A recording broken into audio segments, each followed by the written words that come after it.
హల్లెలూయా, దేవునికి స్తోత్రం. తెల్లవారింది, మేల్కొనండి అని మిమ్మల్ని మేల్కొలపడానికి, దేవుని మాటలు వినండి అని మీకు జ్ఞాపకం చేయడానికి మరొకసారి అనుదిన ధ్యానంలో మిమ్మల్ని అందరినీ కలుసుకోవడానికి దేవుడిచ్చిన అవకాశాన్ని బట్టి ఆయనకి స్తుతులు చెల్లిస్తున్నాను. రెండవ చిన్న ప్రార్థన. పరిశుద్ధుడా నీకు వందనములయ్యా, ప్రతిరోజు ఈ రీతిగా నీ మాటలు వినడానికి, ధ్యానించుకోవడానికి, దినమంతా నీ కృపలో భద్రపరచబడి నీ సాక్షులుగా బ్రతకడానికి నీవిస్తున్న అవకాశాలన్నిటి బట్టి వందనములయ్యా. ఈరోజు మాకు దీవించమని క్రీస్తు నామములో అడుగుచున్నాను తండ్రి, ఆమేన్. మళ్ళీ ప్రార్థన గురించే చెప్తారా అని భయపడుతున్నారా? ఇంకా ప్రార్థన గురించి ఏం నేర్చుకుందామా అని ఆశపడుతున్నారా? ఎన్ని విషయాలు ఉన్నాయండి ప్రార్థన గురించి. ఎన్నిసార్లు బైబిల్లో ప్రార్థన అనే మాటలు ఉన్నాయో చూస్తే కనీసం 1000 సార్లు ప్రార్థన గురించి పదాలు ఉన్నాయండి. ప్రార్థన యొక్క ప్రాముఖ్యతను తెలియజేసేగా దావీదు రాసిన చాలా కీర్తనలు ప్రార్థనా కీర్తనలుగా ఉన్నాయి. అందుకే ప్రార్థన రాదనే వాళ్ళు కీర్తన చదివి ప్రార్థించండి, ఒక కీర్తన చదివి ప్రార్థించండి, 2-3 కీర్తనలు చదివి ప్రార్థించండి, మీరు చక్కగా ప్రార్థించగలుగుతారు. ఇప్పటి వరకు రకరకాల ప్రార్థనల గురించి మనం వింటున్నాం. మరి ఎంతమంది మీరు వాటిని ఆచరణలో ఉంచి అద్భుతాలు చూస్తున్నారో నాకు తెలియదు, కానీ అద్భుతమైన చూడాలనుకుంటే ఏకీభవించి చేసే ప్రార్థన చాలా ప్రాముఖ్యమైనది. 2-3 నా నామంలో ఏకీభవిస్తే నేను మీకోసం పరలోకపు శక్తిని భూలోకానికి పంపిస్తానన్నాడు ప్రభు. ఒకసారి చూడండి, మత్తయి సువార్త 18వ అధ్యాయము 18వ వచనం దగ్గర నుంచి చదువుతున్నాను. భూమి మీద మీరు వేటిని బంధింతురో అవి పరలోకమందు బంధించబడను, భూమి మీద వేటిని విప్పుదురో అవి పరలోకమందు విప్పబడనని మీతో నిశ్చయముగా చెప్పుచున్నాను. 19వ వచనం. మరియు మీలో 2 తాము వేడుకొను దేనిని గురించైనను భూమి మీద ఏకీభవించిన ఎడల అది పరలోకమందున్న నా తండ్రి వలన వారికి దొరుకునని మీతో నిశ్చయముగా చెప్పుచున్నాను. భూమి మీద 2 కనీసం తాము వేడుకొను దేని గురించైనను ఏకీభవించి ప్రార్థిస్తే, ఏక మనసుతో ప్రార్థిస్తే అది పరలోకంలో మీకు అనుగ్రహించబడుతుంది. 2 ఏకీభవించి దేనిని భూలోకంలో బంధిస్తారో అది పరలోకంలో బంధించబడుతుంది, ఏది విడిపిస్తారో అది పరలోకంలో విడిపించబడుతుంది. పరలోకంలోనండి ప్రతి ఆజ్ఞ జారీ చేస్తుంది. పరలోకము నుండి ఆజ్ఞలు వస్తేనే తప్ప ఈ లోకంలో ఏదీ జరగదు. పైనుండే ప్రతి అధికారము వచ్చింది. అది లోకంలో ఉన్న రాజ్యాంగాలకు ఇచ్చిన అధికారమైన, దేశాలకు ఇచ్చిన అధికారమైన, అన్యులకు ఇచ్చిన అధికారమైన, దేవుడు నియమించిన వారిని దేవుడు తన అధికారాన్ని అనుగ్రహిస్తాడు. మనం ఓట్లేసి గెలిపించుకుంటున్నాం అనుకుంటున్నాం, అవన్నీ తాత్కాలికం. దేవుడు ముందుగా నిర్ణయించిన వారిని అనేక సార్లు మనం బైబిల్లో చూస్తున్నాము. అన్య రాజుల్ని కూడా దేవుడు అధికారం ఇచ్చి వారి ద్వారా తన ఆలోచనలు నెరవేర్చుకున్నాడు. తన ప్రణాళికలు నెరవేరడానికి దేవుడు తన అధికారాన్ని కొందరికి ఇస్తున్నారు. మనకండి సర్వాధికారము నాకు ఇవ్వబడిందన్న ప్రభు మన ప్రభువుగా ఉన్నాడని గ్రహిస్తే, నాకు భూమి మీద, భూమి పైన, భూలోకంలో, పాతాళములో, పరలోకంలో సర్వాధికారం నాదే. ఆయన నామం అన్ని నామముల కంటే ఉన్నతమైన నామం. నా నామములో ఏమడిగినా ఇస్తానన్న ప్రభువును మనం గుర్తిస్తే ఆయన అధికారంలోనే అన్నీ ఉన్నాయని గ్రహిస్తే మనకు కావలసినవన్నీ పరలోకంలో దేవుడు గ్రాంట్ చేయనట్లుగా, భూలోకంలో వాటిని పొందినట్లుగా మనం ఏకీభవించి ప్రార్థిస్తాం.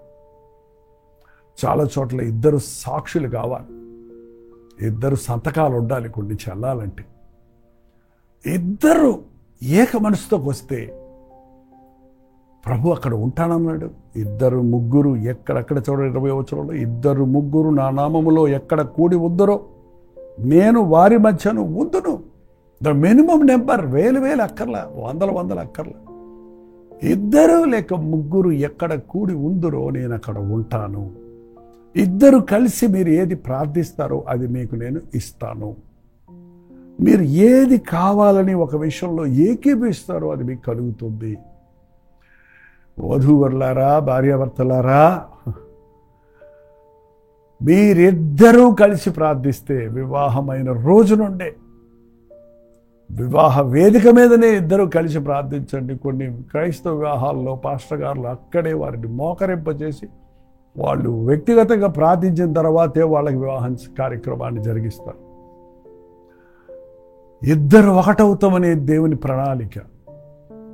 ఇద్దరిని దేవుడు తన నిర్ణయం చొప్పున ఏర్పరచుకుంటున్నాడు. నరుడు ఒంటరిగా ఉండటం మంచిది కాదని సాటి అయిన సహకారిని ఇచ్చాడు. ఇద్దరు ఉంటే వెట్టగలుగుతుంది, ఇద్దరికి బలం వస్తుంది. ఇద్దరు ఉంటే, ఒంటరి ఉంటే ఒకడు పడిపోతే ఎవడు లేపుతాడు? ఇద్దరు ఉంటే ఒకడు పడితే ఇంకొకడు లేపుతాడు. ఇద్దరు యేసయ్య దగ్గరికి ఏక మనసుతో వెళితే ఇద్దరిని దీవిస్తాడంట ఆయన. గర్భఫలం కావాలన్నప్పుడు అది మీ ఇద్దరి చేతుల్లోనే ఉంది. అది మీ ఇద్దరు దేవుని సన్నిధిలో ఏకీభవిస్తుల్లోనే ఉందండి. రెబెకాకు పిల్లలు లేనప్పుడు ఇస్సాకు రెబెకా కోసం ప్రార్థించడం ఉంది బైబిల్లో. పిల్లలు కలగనప్పుడు భర్తలు భార్యలను నేరం మోపుతున్నారే కానీ ఇరువురు ఏకమైతేనే కదా గర్భఫలం కలిగేది. ఇరువురిలోనూ దోషాలు ఉండకుండా ఉంటేనే కదా ఇరువురు ద్వారా కలిగేదే గర్భఫలం అని మర్చిపోతే ఎలాగండి? ఇద్దరూ కలిసి ప్రార్థించండి. దేవునికి భార్య భర్తను ఎడబాయకూడదు. ఇరువురు ఏకీభవించి ప్రార్థించండి. ఈ రోజు నుంచి ప్రయత్నించి చూడండి, ప్రార్థించి చూడండి. మనకు పిల్లలు లేరు అని నిందలు పడుతున్నాం అనుకునే వారలారా, మీ నింద తొలగించుకోవటం మీ వశములోనే ఉంది.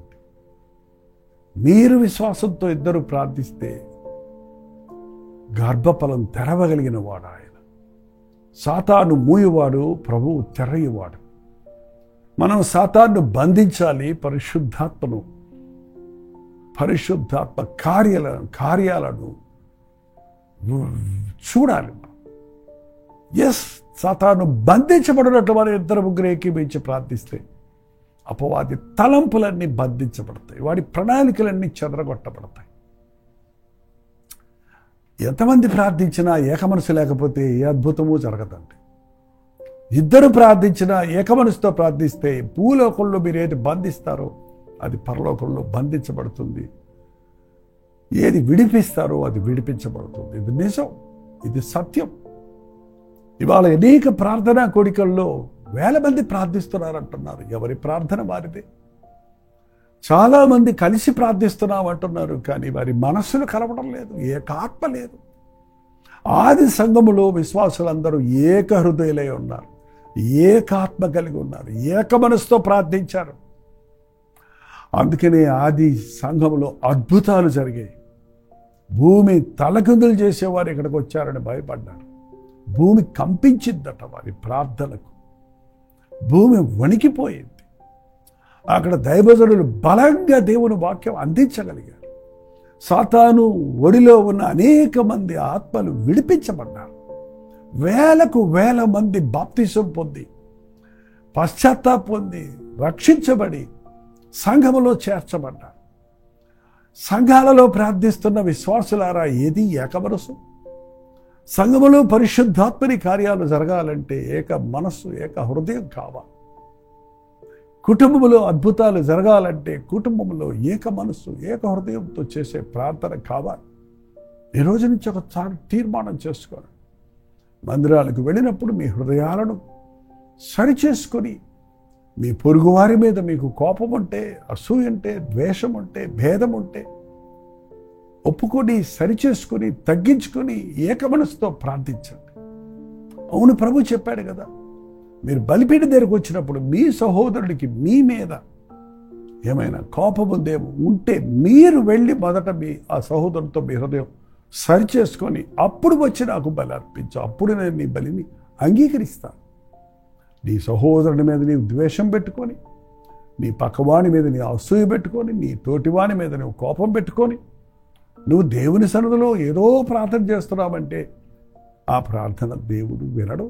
ఆ ప్రార్థన దేవుని సన్నిధికి చేరదు. ఏకీభవించి ప్రార్థించినప్పుడు, ఏక మనసుతో ప్రార్థించినప్పుడు అద్భుతాలు జరుగుతాయి. ఏక మనసుతో ప్రార్థించినప్పుడు మనుషుల హృదయాలు పెనవేయబడతాయి. మన ఆలోచనలు, మన మాటలు, మన ఉద్దేశాలు, మన కోరికలు ఒకటవుతాయి. అందుకనే క్రైస్తవ కుటుంబంలో భేదాభిప్రాయాలు వస్తాయేమో కానీ అవి కొనసాగకూడదు. భేదాలు ఉండొచ్చు కానీ అసూయ ద్వేషాలు ఉండకూడదని వాక్యం హెచ్చరిస్తుంది. యూనిటీ ఇన్ డైవర్సిటీ అనే మాటను అందరూ వాడుతున్నారు కానీ అది ప్రభువులోనే సాధ్యం.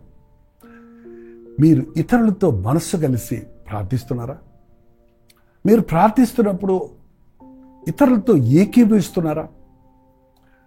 చూడండి, గ్రూప్ ప్రేయర్ జరుగుతున్నప్పుడు మనం అందరూ ప్రార్థన చేయలేము. ఒక 3-4 ప్రార్థన చేసినప్పుడు అక్కడున్న 100 మంది ఏకీభవిస్తే, ఏక మనసుతో అందరూ విశ్వాసంతో ప్రార్థిస్తే ఆ ప్రార్థనకు తప్పక జవాబులు వస్తాయి.